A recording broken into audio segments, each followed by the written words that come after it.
Previously on the Sarcastic Barman. Everything is to scale on this map, and everything is equally distant from each other. Oh look, it's a flat earther using the Azimuth equidistant map. Projection, I should say. The one that makes Australia as long as frickin' Africa is high.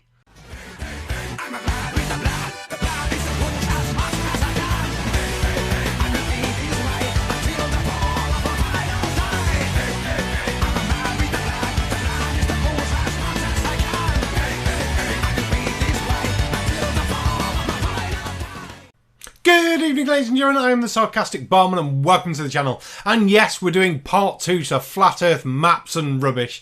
All being well, he can't say anything any more silly or stupid than he did in the last bit, because, well, that would seriously take some, well, I wouldn't say brains, but it would take a definite lack of them.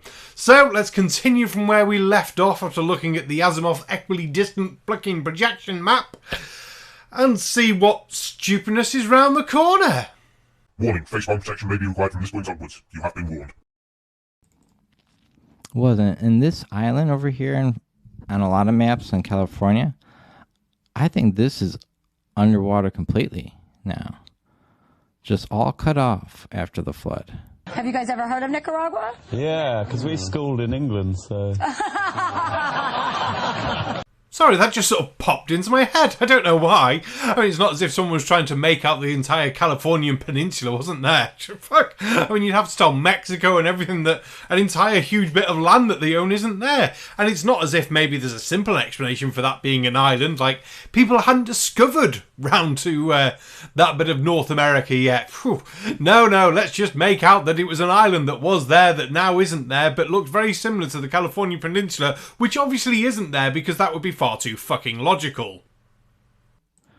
Because when I was looking at this map, you see here there's a indent where the water would go. It doesn't look, it's not watercolored yet, so it looks still like there's land there, but I think all this gets cut down. It's all that went underwater. A lot of that side of America. Well, that was close. I thought I was going to make an ass out of myself with him saying, no, it's just the indent of California. No, he does mean like most of it and cutting off most of that side of America. What? Where the fuck do you live? And if you dare say something like California or somewhere like that, someone needs to come up to you and slap you with a globe attached to their dick. And this middle part, we got some more clear pictures of that too. So we got that middle part. I'm sure you've seen this before. Oh, what we got here? Genesis 2:10, and the river went out from Eden, the water, the garden, and hence it was parted and became into 4 heads. Oh, so they're thinking this could be Eden. And so other old flat earth maps showing whatever this area is, Eden, whatever, Mu. Oh, that looks like the 1606 Hondius map, who was a student of Mercator and went on to make many other maps. Well done to him. A lot of what was up the North Pole was based on Mercator's original findings, shall we say, because of course Mercator and no one else really went up there, so they possibly made some of it up. There was whirlpools and all sorts. It was quite good. They used secondary and tertiary sources to try and get the best information they could. One of the sources is an unknown author about a friar from Oxford who went to Norway. Very cool. And then was pushed on further north by magical powers. Yeah, I'm not sure if that's where the source about the island with the pygmies came from and the island with the magical powers came from, and then the island that was really, really good next to the island with the pygmies on that was really, really cold. You'd think the pygmies would go and live on the other island, but who knows? It was the 16th century, so anything could be possible. Now, obviously, it wasn't until 1909 when someone set foot on the North Pole, and surprisingly enough, it wasn't a mountain like in...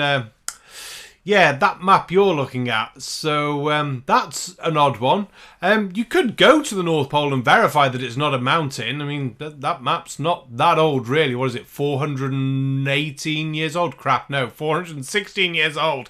Can't do maths in my head on the jot. God damn it. But yeah, you can actually drive there. It has been done. Top Gear did it. They drove all the way to the North Pole. They had some trouble, and they got stuck on ice a little bit. But yeah. Go, do it. Find the pygmies, find the whirlpools, find the giant mountain of metally stoniness that gives us our magnetic field. Or just look at old maps that were made by people who never went where the maps were of. And it's missing off the maps now. There it is again. This would be the North Pole.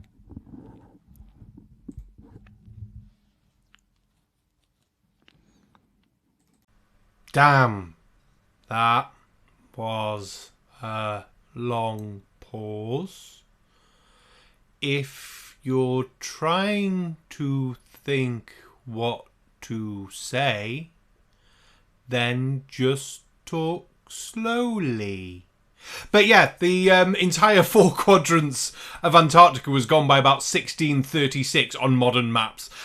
So yeah, it only lasted, what, 38, 39 years, something like that, from the original Mercator 4 quarters onto the Hondis 4 quarters, which is based on the Mercator one, to 1636 when more boats were going around that area and went, no, that's wrong, that is, mate. I think we better tell the mappy men. Or cartographers, but I think mappy men sounds much better. Oh, here we go again. It was kind of scratched out there, but it's still there. On some of these old maps. So here now, it's more modern. This is how the Earth looks now.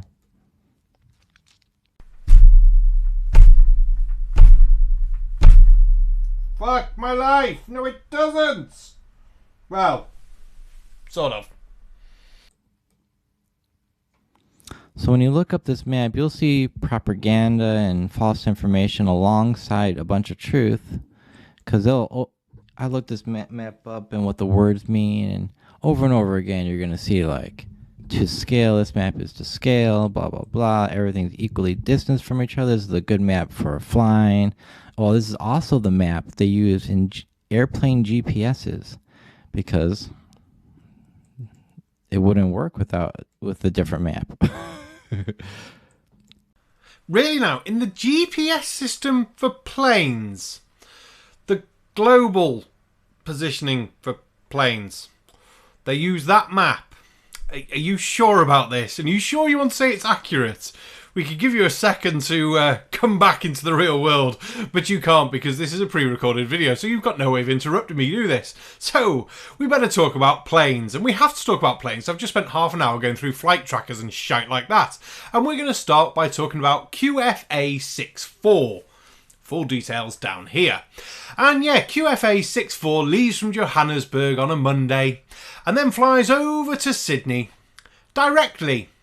So that's a bit of a shitter to start with for your map, because it plots the distance and everything. It's just under 7,000 miles, about 6,800 something. Again, the details are down here. So yeah, and the flight time's around 11 hours, 45 minutes, thereabouts. There was a delay on the last one, about 22 minutes, so that was annoying. But it's at takeoff, so it's a bit different. So yeah, you've got that flight, which makes that about 6,000 miles. So yeah, okay then. But then we have the problem because there's another flight, CPA 252. If I've got that number wrong, I might have. I've looked at that many flights. But again, details down here.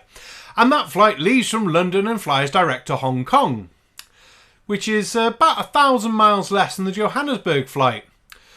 But strangely enough, still takes around 11 hours, which is, yeah, a bit annoying. Obviously, it doesn't fly as fast, probably more crowded airspace. There could be a number of reasons on why it's taking slightly closer to the time for the 1,000-mile more flight. But still, details down below. Now, the only problem comes, though, is the distances on that map you're using based on those flight times. And they don't sort of fit.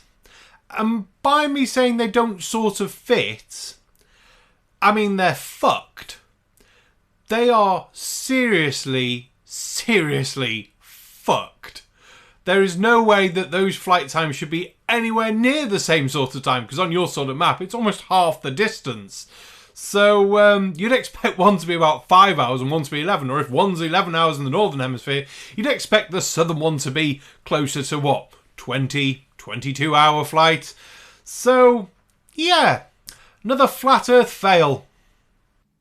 We've got this shows how the December solstice sun lays upon the Earth, how the light shines upon it. There's you can use this as a time and longitude calculator. Isn't it funny when you got a flat map like that and you're like trying to plot out where the sun shines and things, you go, yes, the sun will shine really, really far from east to west, but not as far from north to south because magical powers stop the sun. I asked a flurf on Twitter his explanation for that. I got the response of, well, duh, it's a shorter distance because of the electromagnetism. The fuck? Also, that was his same explanation of why it's hotter at the equator and not really hotter under the sun. That was such bad English, really hotter. Fuck it, it's staying in. So there's that interesting map. Oh, I went to the Cleveland Museum, and this was, there it is again, the flat Earth map. And the sun small, and the moon rotating around above. And so, if you're very new to the subject, I'm sure there's a lot of people new to this subject. I'm just wondering at this point, are you just calling every map or every 2D representation of Earth a flat Earth map just simply because it's not a globe? Because, how to put this? Maps are based on globes. They're based on the fact that the Earth is spherical.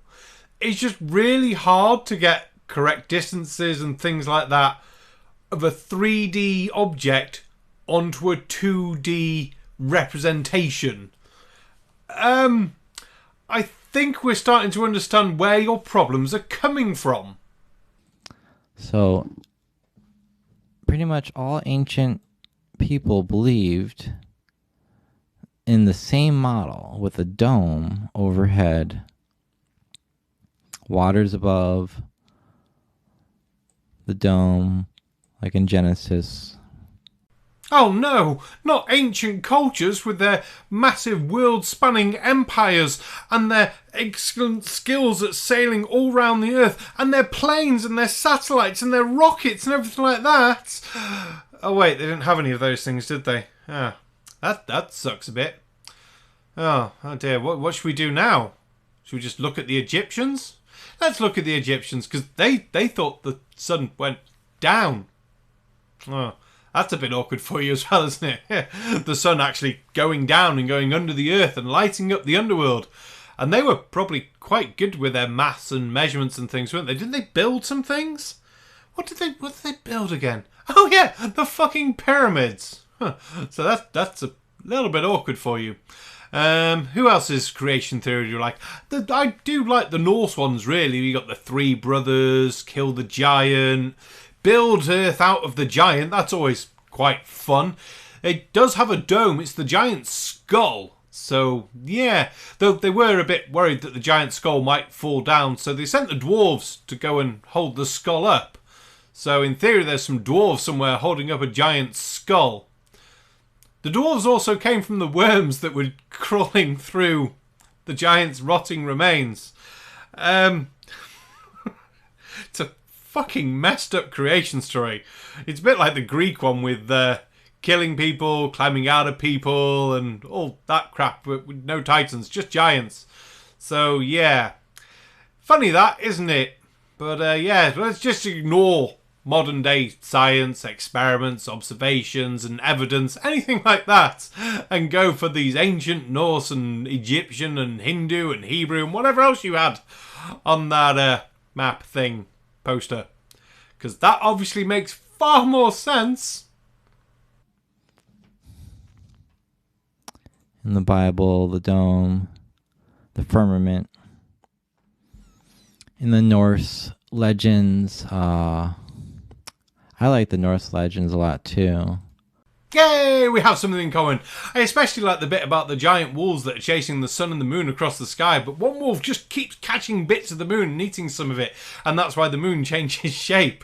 So that's quite cool. But then the moon obviously gets away and heals itself and makes it all better. I mean, great, and obviously historically accurate if that's what we're going for. And of course, when the other wolf catches the sun, that's going to start Ragnarok. Oh, do you think maybe there's just symbolism in this and it's just people who don't understand the world around them just putting things they do see every day and equating it to what they then see in the sky and the world around them, and there's no actual basis basing any kind of science to that? Or you're saying that they were right and maybe there are giant wolves in the sky taking bites out the moon? It's very interesting. The old air map in 1945 for war air travel strategy. And again, as you can see, it's the flat Earth again.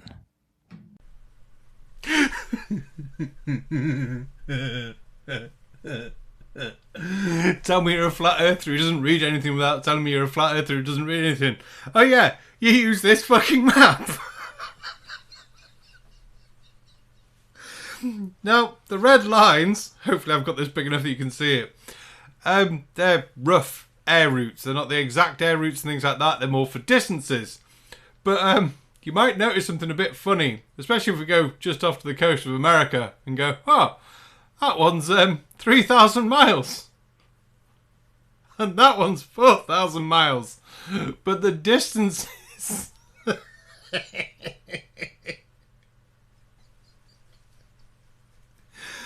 Oh, because it's a fucking projection of a globe, you moron!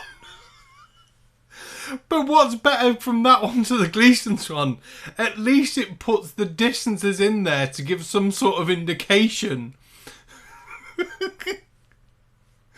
Distances that don't work for a flat Earth, but work perfectly well for a fucking globe. I think that's enough for this week. There's still loads of this video left. Broke. I'm really broke. Oh, after like all that time looking at fucking planes and things, this is quite amusing. Now, you put it in the comments last week that you wanted this part 2. Do you really want me to do a part 3 next week, or do you want something else and then we can come back to this? Oh, I hope you've all enjoyed fucking breaking me though, because that was amusing as hell.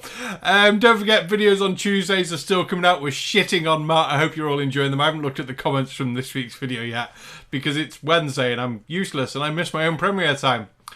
Again, really, really sorry. I do enjoy being at live chat premieres. It's a pain in the ass to miss them.